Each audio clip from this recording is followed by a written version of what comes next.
노인 되면 안 아픈 척이 병 부른다? 진짜 이유? 괜찮아요. 그냥 조금 뻐근한 것뿐이에요.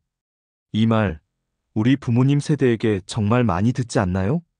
명절에 부모님 댁에 갔더니 어머니가 계단을 올라가실 때 살짝 인상을 찌푸리시는데 어디 불편하세요? 물어보면 아니야, 괜찮아 하시는 그 순간 말이에요. 오늘은 노인분들이 자꾸 안 아픈 척 하시는 게 왜 오히려 더 큰 병을 부르는지 그 진짜 이유에 대해 이야기해 볼게요. 첫째, 우리 몸이 보내는 경고음을 계속 무시하게 되기 때문이에요. 통증이라는 건 단순히 아야하고 끝나는 게 아니거든요. 마치 자동차 계기판에 빨간 경고등이 켜진 것과 똑같아요. 엔진 오일이 부족하다는 신호인데, 아, 괜찮아. 조금만 더 가자 하면서 무시하고 달리면 어떻게 될까요? 나중에는 엔진 전체가 망가지죠. 무릎이 아픈 건 연골이 닳고 있다는 신호일 수 있어요. 가슴이 답답한 건 심장이 무언가를 호소하는 거일 수 있고요. 손가락이 저리고 시린 건 혈액순환에 문제가 생겼다는 뜻일 수 있어요. 하지만 많은 어르신들이 나이 들면 다 이런 거지 뭐 하면서 그냥 넘어가세요. 그러다 보면 초기의 작은 신호는 점점 큰 소리로 외치게 되고 결국 병원 응급실에서야 그 신호를 듣게 되는 거죠. 허리가 조금씩 아프기 시작할 때 병원에 갔다면 물리치료 몇 번으로 해결될 일이 참고 참다가 디스크가 터져서야 수술대에 오르게 되는 거예요. 몸은 거짓말을 하지 않아요. 아프다는 건 분명한 이유가 있는 거예요. 그 이유를 찾아서 해결하지 않고 계속 덮어두면 작은 불씨가 큰 산불이 되는 것처럼 병도 커지는 거랍니다. 둘째, 감정을 계속 속으로만 삼키면 우리 몸의 면역력이 뚝 떨어져요. 괜찮아요 하면서 웃는 얼굴 뒤에 숨겨진 스트레스와 불안은 어디로 갈까요? 그냥 사라지는 게 아니에요. 몸속 깊은 곳에 차곡차곡 쌓이는 거죠. 마치 쓰레기통에 쓰레기를 계속 넣기만 하고 비우지 않으면 결국 넘쳐 흐르는 것처럼요. 실제로 연구 결과를 보면 우울감이 높고 스트레스를 많이 받는 사람일수록 몸속 염증 수치가 높게 나타난대요. 염증이라는 게 단순히 어디가 붓고 빨개지는 것만을 말하는 게 아니에요. 만성 염증은 암, 심장병, 당뇨 같은 무서운 병들의 시작점이 될 수 있거든요. 아프다고 말하면 자식들 걱정시킬까봐 하시면서 꾹꾹 눌러 담으시는 그 마음이 결국 몸을 병들게 만드는 독이 되는 거예요. 할아버지가 혼자 방에서 한숨을 쉬시는데 왜 그러세요? 물어보면 아니야, 그냥 하시잖아요. 그 그냥이라는 말 속에 담긴 외로움, 걱정, 아픔이 모두 몸으로 가는 거예요. 감정도 에너지예요. 표현되지 않은 에너지는 썩는 거예요. 썩은 에너지가 몸속을 돌아다니면서 이곳저곳을 망가뜨리는 거죠. 셋째, 치료받을 적절한 시기를 놓치게 된다는 거예요. 의학에서는 골든타임이라는 말을 많이 쓰잖아요. 뇌졸중도, 심근경색도, 암도 모두 초기에 발견하면 치료가 훨씬 쉽고 회복도 빨라요. 하지만 조금 아픈데 뭐 하면서 미루다 보면 그 골든타임을 놓치게 되는 거죠. 무릎이 처음 아플 때는 소염제 먹고 운동만 잘해도 나아질 수 있어요. 하지만 몇 년을 참고 참다가 연골이 다 닳아 없어진 상태에서 병원에 가면 그때는 인공관절 수술 말고는 답이 없어져요. 혈당이 조금씩 오르기 시작할 때 식습관만 조절해도 당뇨를 막을 수 있어요. 하지만 에이, 괜찮겠지 하면서 방치하다가 합병증이 생기면 그때부터는 평생 약을 먹어야 하고 눈도 신장도 다 망가질 수 있어요.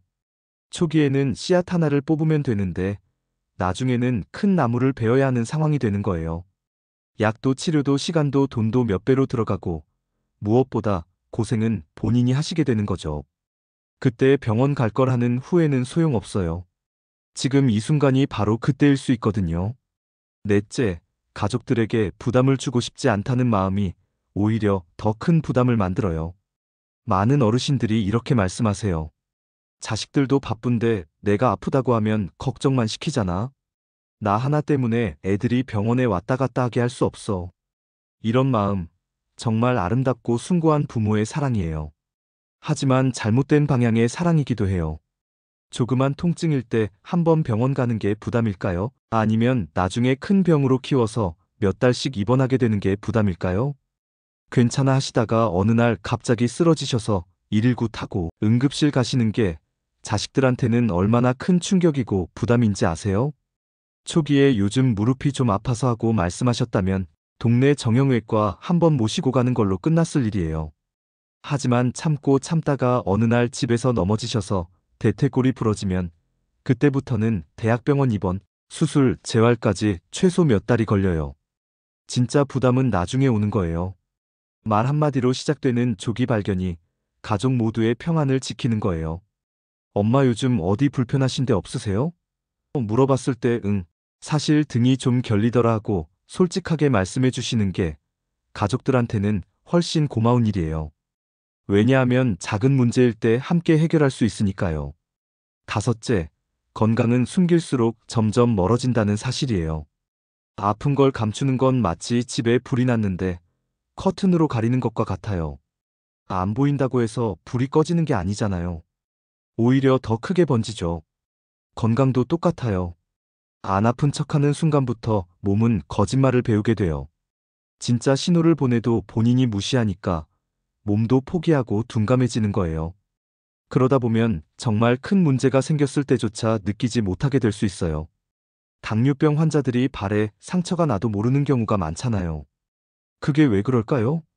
신경이 망가져서 감각이 없어진 거예요.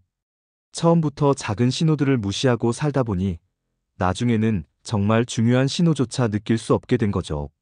아픈 걸 솔직하게 말하는 건 결코 약한 게 아니에요.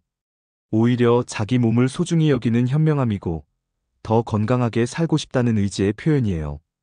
용기 있는 사람은 괜찮은 척하는 사람이 아니라 아파요라고 솔직하게 말할 수 있는 사람이에요. 건강은 혼자 싸우는 전쟁이 아니에요.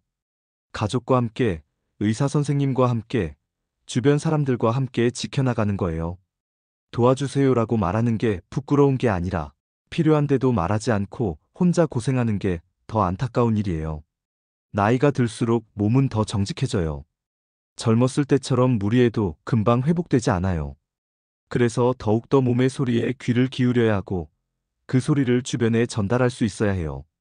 요즘 좀 피곤해, 무릎이 시큰거려, 밤에 잠이 안 와. 이런 작은 신호들을 가볍게 여기지 말고 꼭 말하고 체크하는 습관을 들여야 해요. 어르신들께 꼭 말씀드리고 싶어요. 아프다고 말하는 게 자식들한테 짐이 되는 게 아니라 참다가 크게 아프시는 게 진짜 짐이 된다고요. 지금 이 작은 통증 하나를 솔직하게 말씀하시는 게 나중에 큰 병원비를 아끼는 길이고 가족들과 더 오래 건강하게 함께할 수 있는 방법이에요. 그러니까 오늘부터라도 괜찮아요. 대신 사실은 여기가 좀 불편해요 하고 말해보는 건 어떨까요?